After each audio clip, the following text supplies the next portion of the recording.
What's up, guys? This is WinterStorm68, and today I am bringing you some tips and tricks for surviving on zombie maps. Today I'm going to be reviewing Die Rise because I just got round 22 solo on it, and I think that's pretty awesome. So, my first tip for Die Rise is to have a good setup. So, if you have something like an SMR and another gun you don't like, don't continue until you have good guns.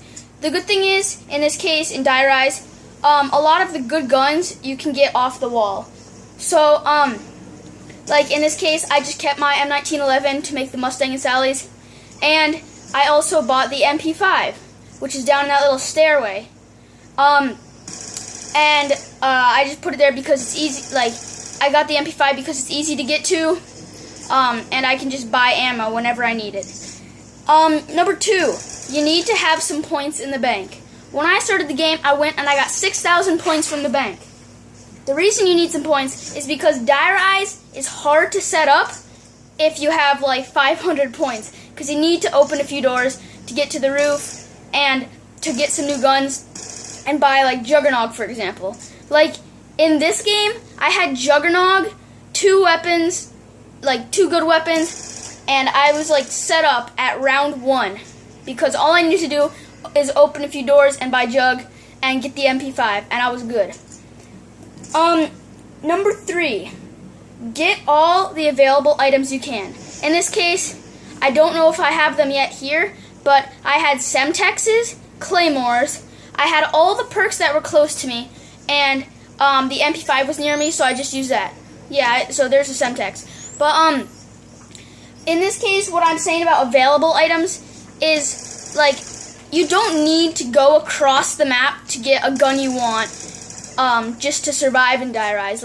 You can, on the roof, you can buy, there's tons of guns, grenades, claymores, everything you need is on the roof. So, you won't be needing to run halfway across the map to spin the mystery box a few times, for example. Number 4. You need to know what weapons to use at what time. In this case, I was using the Mustang and Sally's when there were big groups of zombies. If you're trapped in a corner, it's better to shoot the Sliquifier a few times than to shoot the Mustang and Sally a few times, because they'll go down from the splash damage. So, if there's not many zombies, shoot your assault rifle or submachine gun to get some points. If there's tons of zombies but they're far away, use your explosive gun. If you have the Sliquifier, you can pretty much use that in any case. Number 5, have some claymores as a backup. In this case, behind the stairs, I had about 20 claymores set up, so if I ever got trapped there, all the claymores would explode, it would give me some time to reload, and basically I wouldn't have to be afraid of dying because of getting trapped, because there's tons of claymores right there. Number 6, always have an explosive weapon. This Liquifier will also work if you don't have an explosive weapon. In this case, I had the Liquifier and the Mustang and Sally's, which are both kind of explosive weapons. This Liquifier, the good thing about that is you don't get splash damage from it. So that's actually one of the better weapons to use in Die Rise, if you can find all the 4 parts. Number 7. You need, just get the power-ups if they're available. Power-ups, what I'm talking about is insta-kill, double points, carpenter, nuke, things like that. But you also need to know what power-ups you should get. For example, if there's a carpenter or a double points in the middle of a huge group of zombies, you probably shouldn't go for it until it's available. But if there's a nuke or an insta-kill near a big group of zombies, you might want to go for that, because the nuke will destroy all the zombies, and the insta-kill, if you have an automatic weapon, you can just fire randomly and kill everything. So, get the power-ups, but don't get them if they're not very useful, and they're also hard to get. Only get them if you really need to get them. And finally, the last tip, number 8, is to survive in Die Rise. My strategy is to train and camp. So I just kind of camped out on the roof and shot some zombies with my MP115 Collider. So I was kind of camping, but then as soon as there got to be a lot of zombies, I would run around and train with my Mustang and Sally's and my Sliquifier, so that way I could take out large group of zombies with less ammo. So like here, for example, I'm camping and throwing some Semtexes and just basically like just camping out right here at the end of the roof. But once there gets to be a lot of zombies, then you can start training around, and it's a really good strategy. I think it works. It helped me get I think I got to around 18 unburied solo.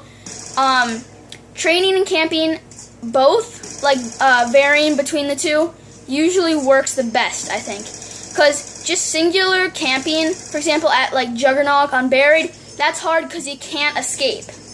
But camping and training, like you can't camp and train at Jug, but let's say you want to switch between the two, like at the end of the round, you can get out of the little tunnel that has Jug and go and train for a round or a few rounds. And going back to an earlier tip, know which weapons to use. Like in this case, I was trapped, and I didn't want to use my Mustang and Sally's or my MP115 Collider, or I would probably die. So I used my Sliquifier. But if you have the Sliquifier, make sure to only use it when you're really trapped. Don't use it just for killing zombies for fun. Use that more the Mustang and Sally's and the MP5 if you're going to get those guns.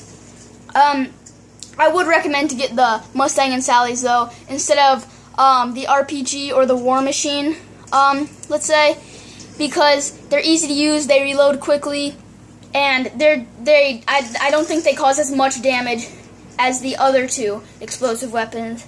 So, basically, what I did to get to round 22 is, I had the MP115 Collider, I had the Mustang and Sally's, and I had the Sliquifier because I had Mule Kick, and then I also had Mule Kick, Double Tap, and Juggernog, because those were the ones I could get to easier, and it got me pretty far, and I ended up dying pretty soon up here because I don't know how it happened, but I was pretty far away from zombies, and I just shot my Mustang and Sally's a few times, and somehow I died.